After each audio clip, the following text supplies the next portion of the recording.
Hello, I'm Leanne Carmack, and along with Caitlin Bullard, I am co-president of the League of Women Voters of Murfreesboro and Rutherford County. On behalf of the League, I'm pleased to welcome you to this candidate forum, sponsored by the League in partnership with the City of Murfreesboro. You can watch this forum live on Murfreesboro City TV, Comcast Channels 3 and 1094, or stream it on Roku, Apple TV, Amazon Fire TV, YouTube, Facebook, or the city's website. We are glad to offer these choices to help reach as many voters as possible. The League's forums are nonpartisan. We are not aligned with any candidate nor political party.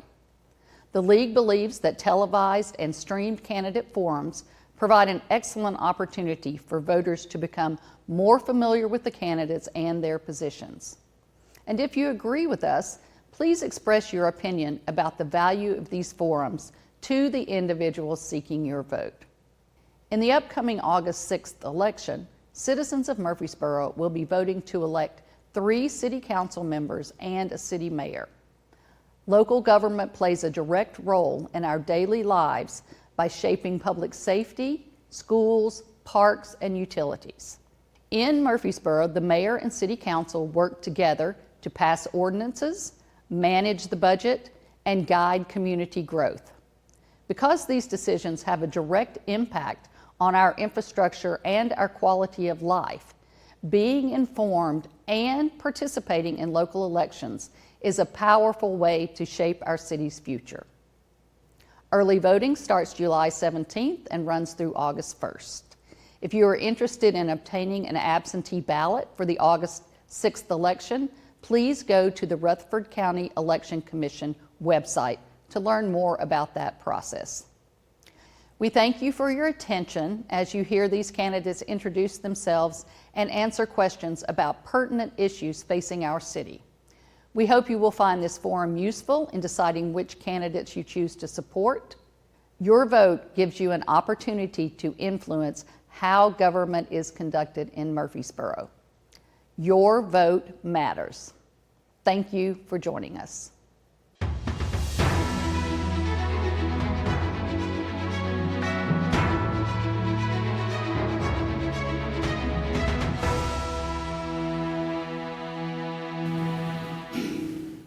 Good evening. My name is Caitlin Bullard, and I will serve as moderator for this candidate forum. I'm joined tonight by Leanne Carmack, and she will serve as timekeeper this evening.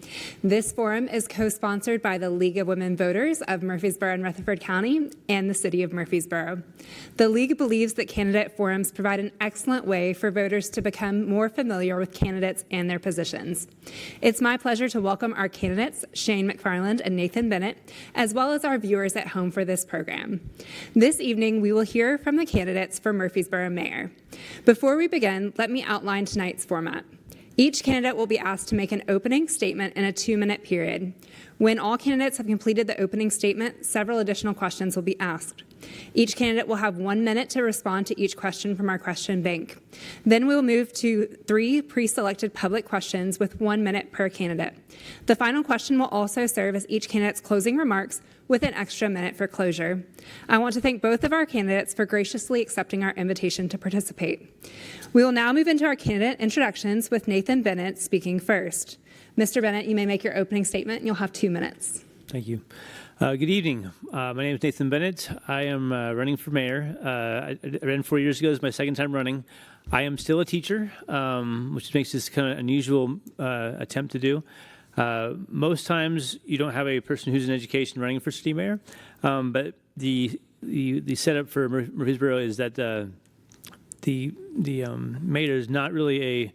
I mean, they have power, but it's a stipend position. It's not a salary position. So, in order to be a mayor or be a city councilman, you have to have another job in order to kind of pay the bills. It's more of a service job. So, I believe strongly that that's an important part of government, and that's how it should work. And I'm running as a candidate to put forth some ideas that I believe are important. They're not being voiced in the community or by the city council, and I think they're important to give voice to those ideas. Like I said, I just finished my 19th year of teaching. I plan on continuing to do so, and I'm hoping that I'm able to make a difference in this selection process. I'm going to work my hardest to get the points that I want to get out, and if I'm unsuccessful, I still believe that the points I bring up are important to the community and to society in general, and I'll do my best to get those to work hard to get those to either before the council or into the laws of the city. I'm grateful for the League of Women Voters for their hospitality and inviting us out to share these moments, and I yield back the time. Thank you. Next, we have Shane McFarland. Mr. McFarland, you may make your opening statement. Thank you. Good evening. Thank you to the League of Women Voters and to our City TV3 team for hosting tonight. Over the last 12 years, it's been my honor to serve as your mayor here in the city of Murfreesboro. We are continually recognized as one of the best cities in the state of Tennessee.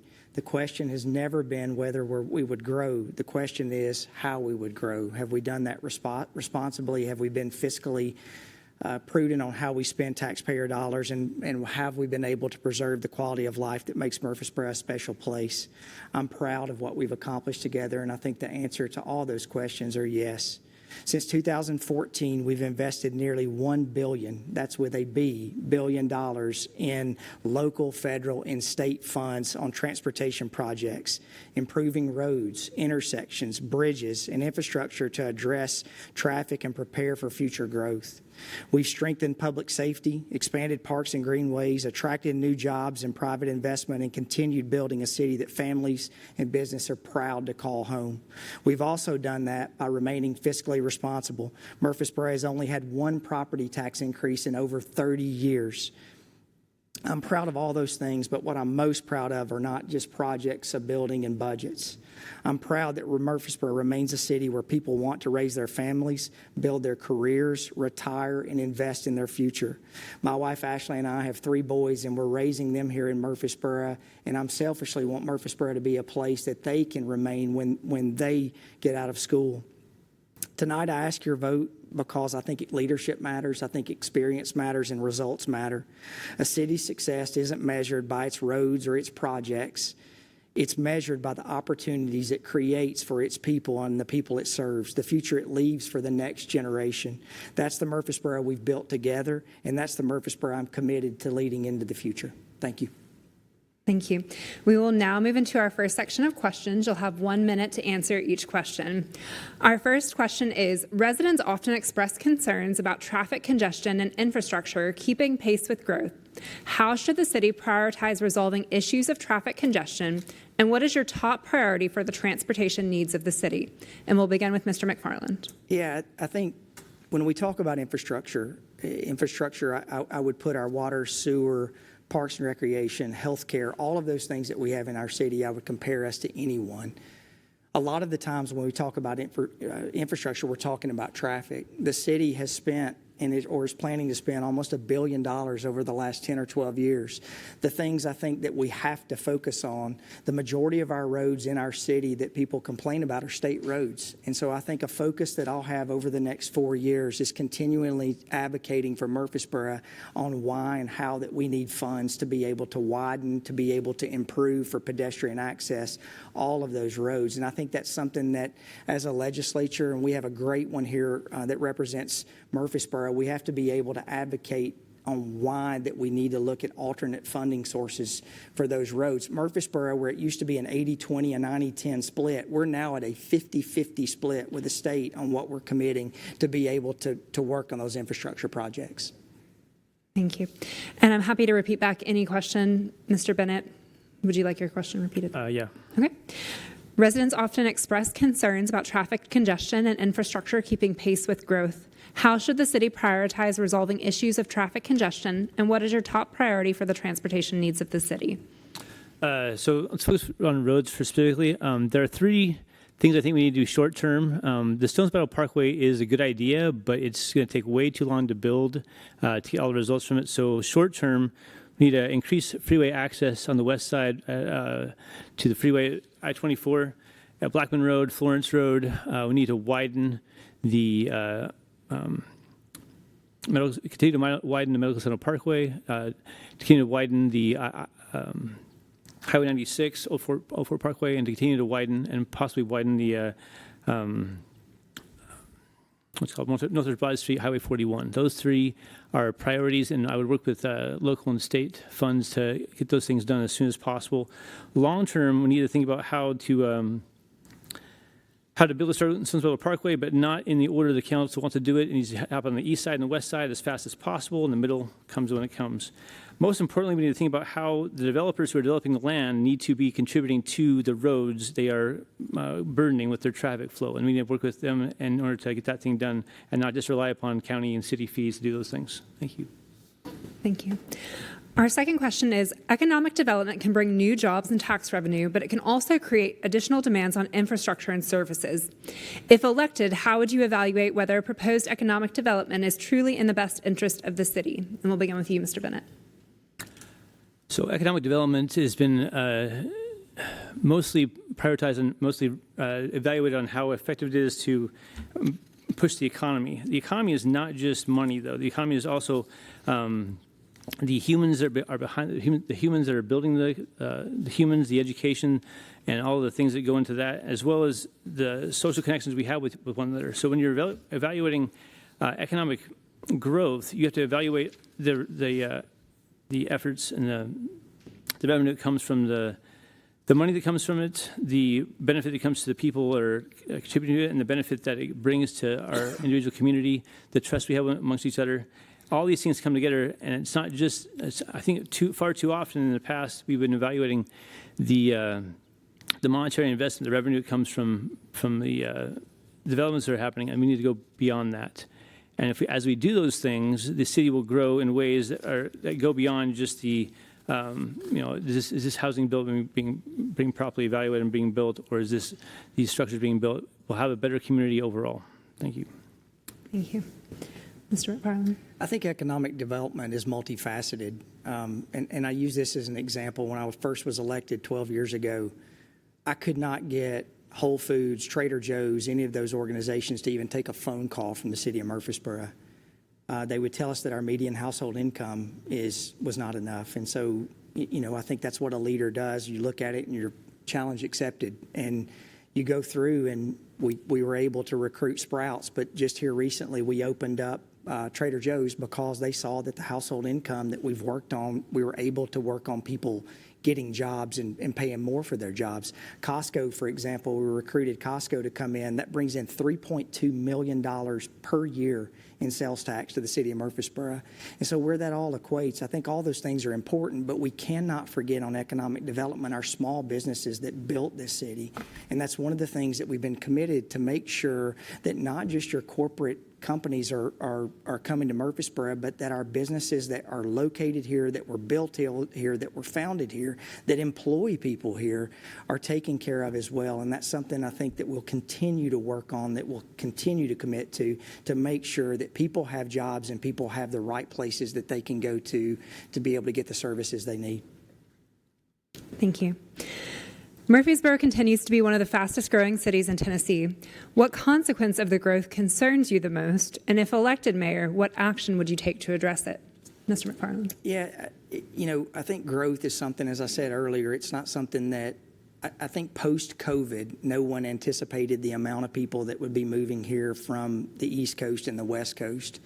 And I think that's something important that, I've lived in Murfreesboro for over 30 years now when I came to MTSU. And I think no matter whether you've lived here a year or whether you've lived here 30 years, you all love the city that you've moved to, and you want to make sure that you're represented. So I think one of the things that concerns me is making sure that Murfreesboro does not lose the feel that we have as a city. And I think by investing in our downtown, by investing in our not-for-profit organizations that we've done with our Community Investment Trust, those that are providing services to our community, all of those things go in to let people know who Murfreesboro is and the city that they're moving to. That includes Parks and Recreation, that includes our schools, all of those things that has made Murfreesboro one of the best cities recognized in the country. And so I think that's something that we have to continually do, is to publicize, to let people know who we are as a city, and also let people know that they're represented. Thank you. Mr. Bennett. My biggest concern right now is housing prices. We are way above the median house prices for Tennessee, way above the national average, and City Council has a hands-off approach to it, which is reasonable, but they also wrongly believe that the strategy of allowing developers to build and increase the housing supply will automatically make housing prices cool off, right? Supply does not always reduce demand because the commodity we're selling here is not houses. We're selling Murfreesboro. People want to move here, so you can't increase the size of the city to reflect the demand. It's not going to happen. Real estate developers are only building top-end houses with the bells and whistles and not starter homes. And there are too many investors and property management groups competing against potential homeowners for new homes. So a couple ideas to help solve that problem would be to create space and allow consumers to buy and build tiny houses. Stop allowing companies to build apartments and rent and instead insist on condominiums people can buy. 3, we need to work with HOAs and legal experts to decrease the number of rental properties in a given neighborhood to within reasonable limits, especially on the west side of town. Thank you. Thank you. What specific actions have you taken or would you take to ensure that all Murfreesboro residents are represented and served by city government? And we'll begin with you, Mr. Bennett. That's a tricky question because you want people to be able to participate, but you also you can't just sort of make them participate, right? They have to be willing to do so. So communication is important. People have to be informed of their rights and responsibilities as being part of the city, what that entails. They're part of the city government just as much as we are. As city officials, we need to encourage the public to participate more in politics, serve on committees, advocate for change, hold people accountable in the public arena. Part of the equations require citizens to step up. They've got to be able to recognize they have a role to play and not just to sit at home and let things happen in the city council meetings. But city council members need to give citizens the opportunity to do so, need to expand the committees, communicate as effectively as possible, and to help them to accept their rights and responsibilities and to be part of the city. Thank you. Mr. McFarland. Yeah, I think that's something that I've seen over the last many years that, where you used to get all the phone calls, you don't get phone calls anymore. You get DMs, you get Facebook messages, you get Instagram messages, you get X messages. And the way I've approached that is I think you have to meet people where they are. And, if you're a family of 5 and you're raising 3 kids and you've got a full-time job, then you really don't have time a lot of times to come to a city council meeting. So one thing that can be said, I think, is as mayor, responsiveness is at the top of my goal of anything that I do. If you email me, if you call me, if you text me, we may not agree on a topic, but you are going to get a response. I've done that through all of my Facebook Lives that I continually do to encourage people to be active.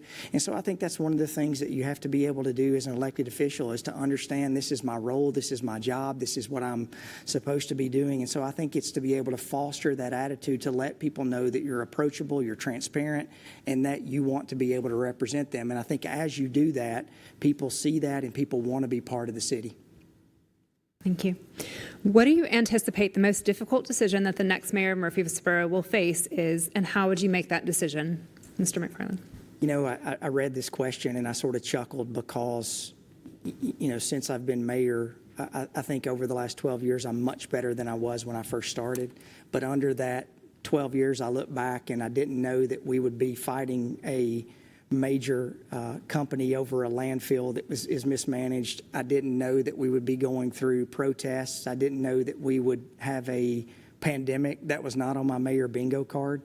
And so I think, when you look at those and the way that I've really tried to go through and look at this job is whatever the major problem is at that moment is whatever the resident is talking to me about, because I can guarantee you when someone is contacting me about a pothole or something that they're dealing with, a road that needs paved, that is the most important thing that they're dealing with. So I don't think you can ever just say this is the one thing that we're going to work on, because what I have learned, life happens and you have to be able to surround yourself with people where you can deal with those situations. And that's one of the things I'm proud of in this city is that we have great people that I'm fortunate to be surrounded with who represent our citizens and our residents every single day. Thank you. Mr. Bennett. So I believe we are living in times that have been kind of repeated in the past. We are in a similar moment to the buildup of World War II, where society fractured into groups and blamed each other for the societal problems they were facing. Such blame led to, crazy things like Hitler and fascism. In the U.S., it led to Japanese internment camps, the Red Scare. We're not there yet. It's not, but the potential is there. We are fractures of society, and there may become a time in the future where we become completely unraveled. AI might decrease the job market to where people are basically struggling to make paycheck to paycheck, or even out on the street. Tennessee's already ranked the third in the nation in declaring bankruptcy, and I don't see that changing anytime soon. It's not unreasonable to foresee a future of foreclosures, bankruptcies, followed by riots and people looking out for themselves. As that time comes, truly out for those such things will be human connection and human ingenuity. We can't do this by ourselves. We have to be able to connect as a society, connect as each as individuals, and trust that we have our best interests, that each other has their best interests and looking out for each other as citizens of the city. And as mayor, I would start that on day one, to try to connect people to one another and to have this infrastructure of human connection and social capital, and we would be better off for it in the long run. Thank you. City employees like police officers, firefighters, public works employees, and administrative staff are essential to providing services. What is the biggest challenge in recruiting and retaining city employees, and what specific changes would you support? Mr. Bennett, we'll begin with you. So the premise of that question is that people want to have assurances that they have a monetary compensation, they have benefits that will help them to make a decision to stay in the area that they're working in, right? And that's important. As a mayor, I would make sure that we pay our city employees and make sure we have very attractive benefits to them. But a paycheck is not the end of the story. You want to also work in a city that matters. You want to work in a city where you care about. And I want to make sure that people who are city employees are proud of that fact, that they see Murfreesboro as a city that is not just an average city or just like anybody else, but we are different. We could be an example of those around us. We can be a light on a hill. And I would stress that I would encourage that as not only the benefits package and the monetary compensation, but also the pride to work for a city that is doing something different, is making a difference in the world, and that could be a badge of honor for city employees. Thank you. Mr. McFarland. This is something I don't think the average resident understands with this city. I knew when I was elected mayor that we had good employees. I can 100% tell you we have great employees. The city council has made sure that we've had historic pay raises across our city. We've had historic pay raises with public safety, with our police officers, with our firefighters, making sure that if our school system needs something that we help with that.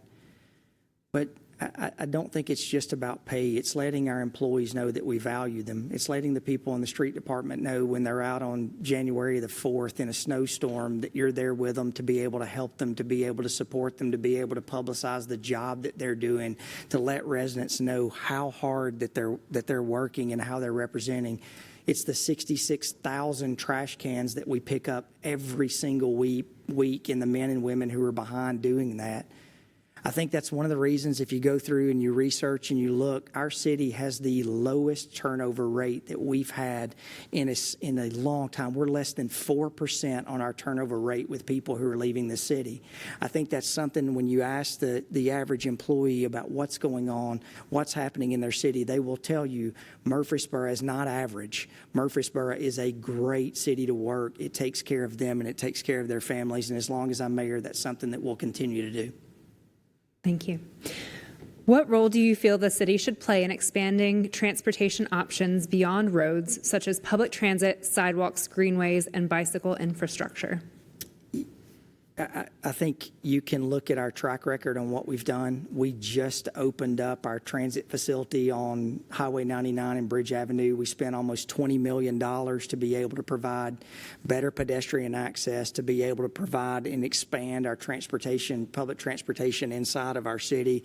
We did that to be able to open up to where The private and the for-profit bus services have a place to stop. We've partnered with WeGo in Mid-Cumberland to be able to do that at our transit facility.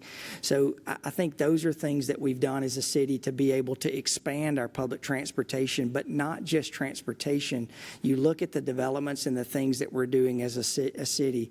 We've built more sidewalks. Specifically, I'll give you an example. Down Dr. Martin Luther King Jr. Boulevard, we just around Bradley, that entire corridor, we're finishing up a sidewalk project. So we're going through a pedestrian bridge that's being built over Broad Street and Church Street.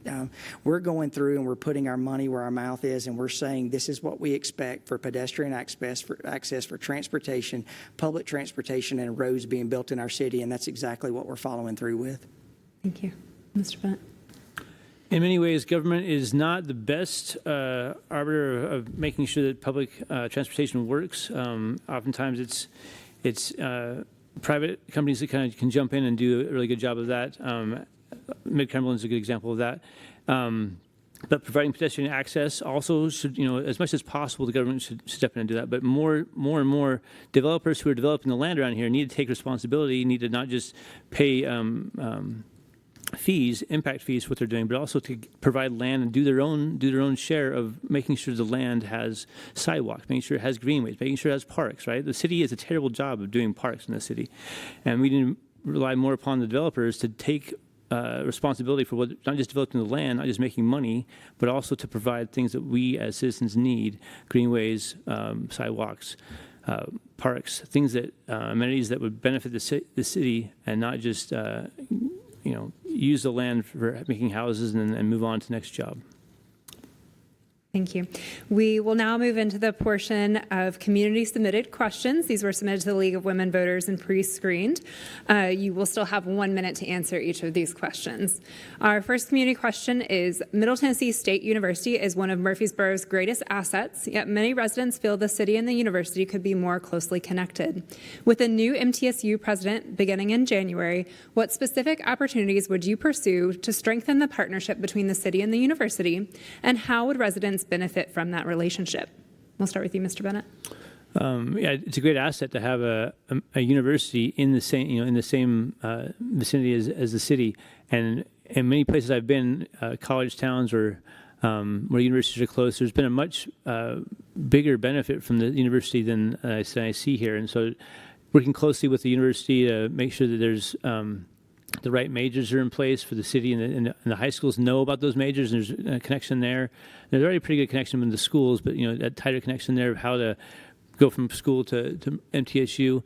I don't think MTSU gets enough credit for what it does for the community. I think highlighting some of what they do and working with the faculty there to make sure that all those things are highlighted, and doing as much community outreach as you can to help the potential students and even all the way to the elementary grades know that there's what resources are available to help them to grow and to achieve the career path they want to achieve. Thank you. Mr. McFarland. I would say this. I moved to Murfreesboro in 1992 to come to Middle Tennessee State University. My brother and I were the first two in our family to go to college, and so out of any organization that I've been affiliated with, there's not one that has changed the direction of my family's life more than Middle Tennessee State University. I was the student body president at MTSU in a long time ago. So as MTSU succeeds, so does our city. I think the two are intertwined and cannot be separated. With that being said, I think that MTSU and the city could absolutely do better working together. We've done that with Middle Tennessee Boulevard. We're doing that. I'm part of a committee that I've been on for the last 6 months on how we expand MTSU's footprint into our communities. We're working on an overlay district right now on how that we show that development should be around our community. So I think with that being said, as the new president comes in, Dr. McPhee has done a good job at this university. And just like we're all family, and just like family members, there's sometimes we agree, there's sometimes we disagree. And I think one of the things that you have to look at, MTSU is looking through a telescope at what's happening. The MTSU is looking through a microscope. The city is looking through a telescope. And so we have to look at the four corners of the city, not just one area. But I can tell you this, I go to Western Kentucky, I go to different areas, and I want what they have in that relationship. And that's something I'm going to be committed to over the next 4 years. Thank you.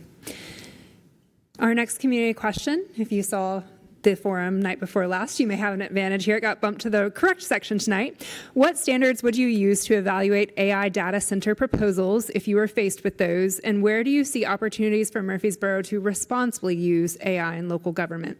We'll start with you, Mr. Hardeman. So I'll say this. I think AI can be used responsibly in local government by evaluating trash routes, by evaluating. I used AI when we were hiring our new city attorney and to help create a memorandum of understanding that I could review. I'm not a lawyer, but AI made me feel like I was a lawyer.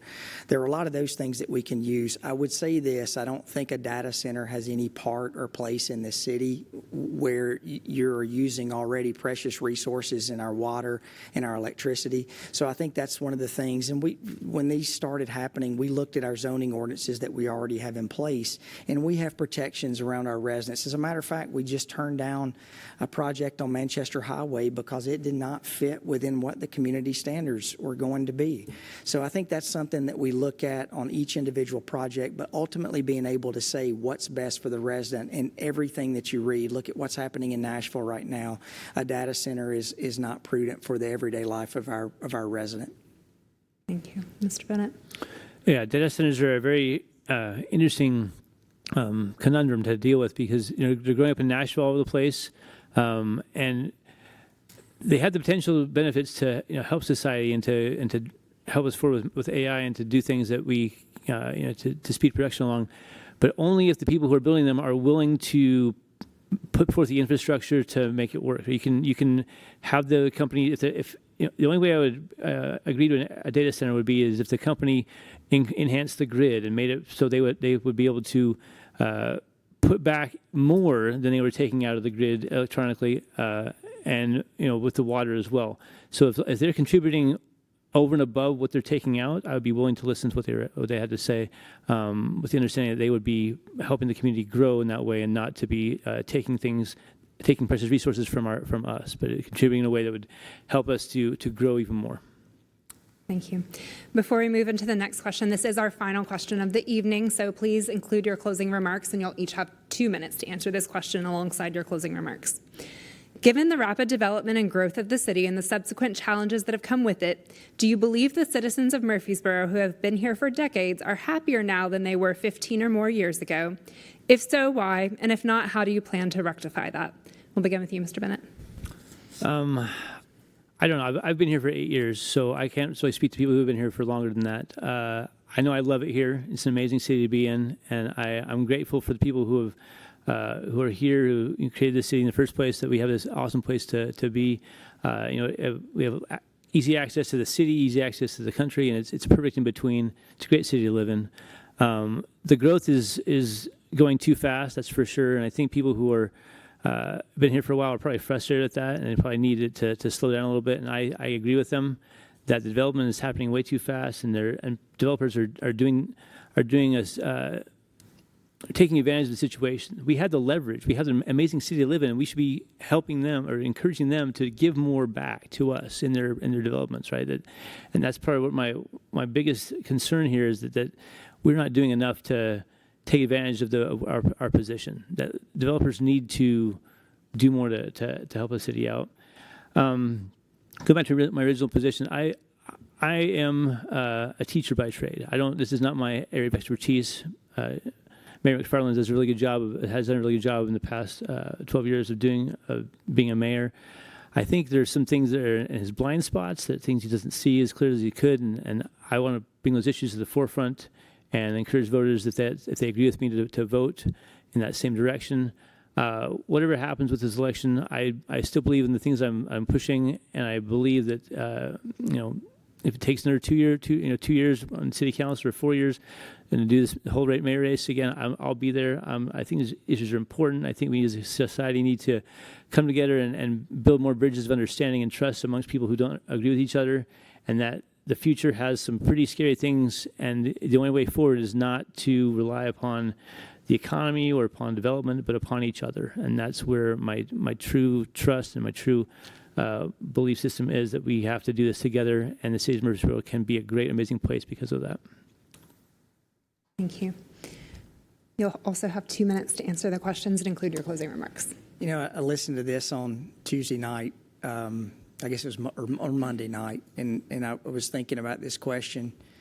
And when I moved here, 1992, and then got involved in the city and tried to learn about the city, and that would be one thing I would tell the resident is, you want to be involved in your city. You want to understand what's happening in your city.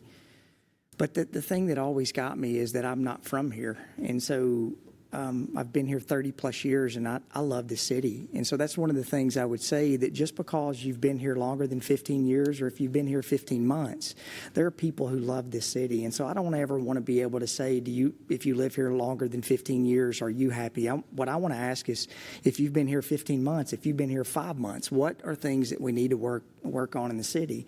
I appreciate the kind words from Mr. Bennett. And one of the things I would respectfully say, you look at our city, apartment growth, we heard the residents say they didn't want apartments. Apartment growth over the last 5 years has been right around 1%. That's basically in the gateway. And one of the reasons we have that is because people need to have affordable places that they can live.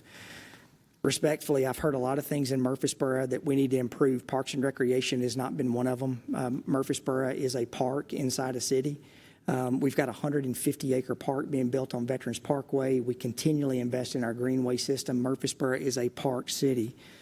Healthcare is as good as people drive from all over the region for healthcare in our city. So what I would say, education, we have to continue to work on. Public safety, we have to fund. People want to live in a safe city. I just got a stat back last week. Our 10-year rate on property theft and car theft crime, we were down 50% last year. So all of those things, I would say, Murfreesboro has a lot of work to be able to accomplish. I want to be a part of that. I want to be a solution. I want you to allow me to do that. I would appreciate your vote. And one thing I will tell you, I will always be there to listen and always be there to represent you. Thank you. Once again, on behalf of the League of Women Voters of Murfreesboro and Rutherford County and the City of Murfreesboro, I want to thank both of our candidates this evening, Nathan Bennett and Shane McFarland. I also want to thank the Director of Communications for the City of Murfreesboro, Alan Bozeman, and his staff for their help in presenting this program on Murfreesboro City TV and making it available for later viewing for the City of Murfreesboro. I want to encourage all Murfreesboro citizens to vote. As we've mentioned several times this evening, early voting begins on July 17th and goes through August 1st at any early voting location. Election day is August 6th, and you can vote at any voting center in Rutherford County. I also urge everyone to take a look at the Rutherford County Voting Guide published on the League of Women Voters website under the 2026 Voter Resources tab. Remember, your vote counts. Can we close with a round of applause for our two candidates here this evening? Thank you all, and have a great evening. If we can stay for